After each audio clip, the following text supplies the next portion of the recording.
അപ്പൊ ഇന്ന സ്വലാത്തി വനുസുകി വമഹ്യായ വമമാതി ലില്ലാഹി റബ്ബിൽ ആലമീൻ. 5 നേരവും ഈ പ്രാർത്ഥന ചൊല്ലുന്നവനാണ് ഒരു മുസ്ലിം. അവന്റെ നമസ്കാരത്തിൽ അള്ളാഹുവിന്റെ നേരെ തിരിഞ്ഞു നിന്നുകൊണ്ട് കൈകെട്ടിയതിനു ശേഷം ഈ പ്രതിജ്ഞയിലൂടെയാണ് അവന്റെ ആ റബ്ബുമായിട്ടുള്ള അഭിമുഖ സംഭാഷണത്തിലേക്ക് കടക്കുന്നത്. നിശ്ചയമായും എന്റെ നമസ്കാരവും എന്റെ ബലിയും എന്റെ ജീവിതവും എന്റെ മരണവും എല്ലാം നിനക്കാണ് റബ്ബേ.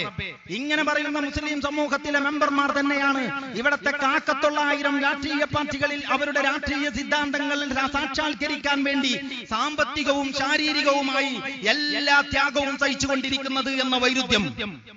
ഇതിനെക്കുറിച്ചും ചിന്തിക്കണം. ജമാഅത്തെ ഇസ്ലാമി ഇടതുപക്ഷത്തിന് വോട്ട് കൊടുക്കുമ്പോ ജമാഅത്തെ ഇസ്ലാമിക്കാർ മാർക്സിസ്റ്റുകാരായി എന്ന് പറയുന്നവരുണ്ടല്ലോ. കഴുതപ്പുറത്തും ഒട്ടകപ്പുറത്തും കുതിരപ്പുറത്തും ഒക്കെ ആളുകൾ യാത്ര ചെയ്യാറുണ്ട്.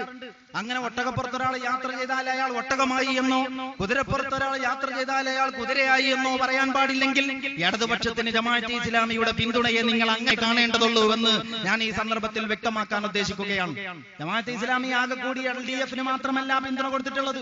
ജമാഅത്തെ ഇസ്ലാമി കോൺഗ്രസിന് ഇക്കഴിഞ്ഞ ഇപ്പോ കേന്ദ്രത്തിൽ മൻമോഹൻ സിംഗ് ഭരിക്കുന്നുണ്ടല്ലോ. ഈ മൻമോഹൻ സിംഗ് അധികാരത്തിൽ വരാൻ ഇടവന്ന തെരഞ്ഞെടുപ്പിൽ 220-ലധികം മണ്ഡലങ്ങളിൽ ജമാഅത്തെ ഇസ്ലാമി കോൺഗ്രസിനാണ് ദേശീയാടിസ്ഥാനത്തിൽ പിന്തുണ നൽകിയത് എന്ന വസ്തുത ഓർക്കണം. എല്ലാ കാലത്തും മാർക്സിസ്റ്റ് പാർട്ടിയെ പിന്തുണക്കാറുള്ള ജമാഅത്തെ ഇസ്ലാമി എന്നാണ് ചില പത്രങ്ങൾ അച്ചുനിരത്താറുള്ളത്. ഒരൽപ്പം സത്യസന്ധത വേണം പത്രപ്രവർത്തനത്തിന്. അങ്ങനെ സത്യസന്ധതയോടെ പത്രപ്രവർത്തനം നടത്താൻ മാത്രം നിലവാരം ഞങ്ങളുടെ പത്രത്തിനില്ല എന്ന് നേരത്തെ ഇവർക്കറിയാമോ? അതാണ് സംഗതിയെങ്കിൽ ഞങ്ങൾ അംഗീകരിക്കുന്നു. നിങ്ങളുടെ ആ യാഥാർത്ഥ്യ ബോധത്തിന്റെ മുമ്പിൽ ഞങ്ങൾ തലകുനിക്കുന്നു, ഞങ്ങൾക്ക് സംശയമില്ല. പക്ഷെ ഒരു കാര്യം ഞാൻ പറയുന്നു, ജമാഅത്തെ ഇസ്ലാമിയെ സംബന്ധിച്ചിടത്തോളം ഇടതുപക്ഷത്തിന് പിന്തുണ കൊടുത്തിട്ടുള്ളത് ഏത് സന്ദർഭത്തിൽ പിന്തുണ കൊടുത്തിട്ടുണ്ടോ അതിനൊക്കെ കൃത്യമായ ചില നിലപാടുകൾ ഉണ്ടായിട്ടുണ്ട്. ആ നിലപാടുകളുടെ അടിസ്ഥാനത്തിലാണ്. അത് ഇടതുപക്ഷത്തിന്റെ സിദ്ധാന്തങ്ങളോട് നമുക്ക് യോജിപ്പുള്ളത് കൊണ്ടല്ല.